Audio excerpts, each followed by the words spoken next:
What if the most dangerous threat to Taiwan isn't a barrage of missiles, fighter jets, or warships, but a fleet of ordinary-looking ferries? The global stage is set for one of the most critical power struggles of the 21st century. China's aim to reunify Taiwan is no secret, but their method might be.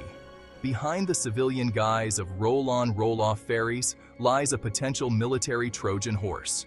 Is China gearing up to deploy these commercial vessels as a hidden invasion force?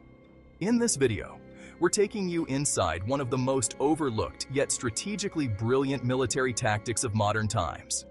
The use of ro-ro ferries might just be the silent storm that changes Taiwan's fate.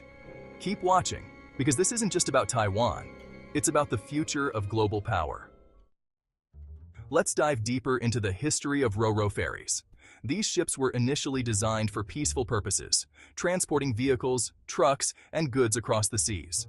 But as early as the 1990s, China recognized their military potential. The massive deck spaces and easy loading ramps make them ideal for rapid military deployment. Now, consider this. By simply repurposing a civilian fleet, China avoids the need for expensive and conspicuous amphibious assault ships. Instead, these ferries, which number over 63 in China's fleet, can be deployed quickly, filled with troops, tanks, and military vehicles, all while bypassing international scrutiny. And this strategy is already in motion. After the Pelosi visit to Taiwan in 2022, China conducted military exercises using these very vessels. What makes this strategy so dangerous is its deceptive simplicity. These are not specialized warships. They're civilian vessels that move freely under the radar of international law. Imagine a fleet of ferries suddenly switching roles in the dead of night. Taiwan's defenses could be overwhelmed before they even realize what's happening. Ro-ro ferries can hold hundreds of vehicles or thousands of troops, and China has the infrastructure to launch these ships from any of its commercial ports, which are already equipped to handle these vessels. They would provide quick, stealthy, and efficient access to Taiwan's shores, allowing China to land its forces without the large-scale logistical challenges typical of an amphibious assault. Let's not forget why Taiwan is so strategically important. 60% of the world's semiconductors, the chips that power everything from iPhones to military satellites, are produced in Taiwan. Controlling this industry alone would give China significant leverage over the global economy. Beyond semiconductors, Taiwan's geographic position in the Asia-Pacific region places it at the heart of U.S. China tensions. Should China succeed in its aim, it would mark a monumental shift in global power.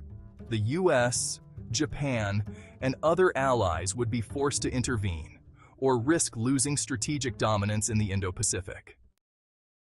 However, even with all this tactical innovation, China's plan is far from guaranteed. Any military move, even a covert one, risks sparking an international crisis. Taiwan has significant defense systems, including early warning radars and missiles that could destroy ro-ro ferries before they reach the shores.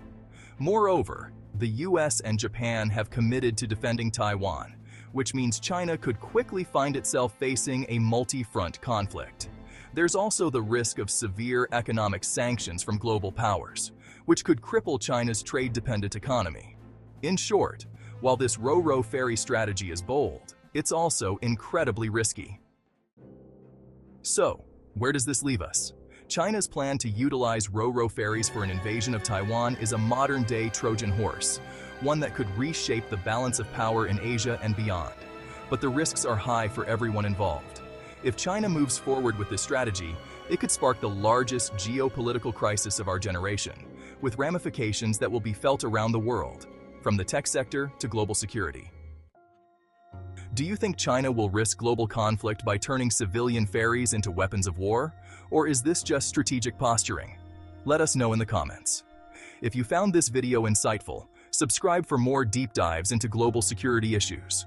Comment below on what you think would be the tipping point in the Taiwan-China conflict.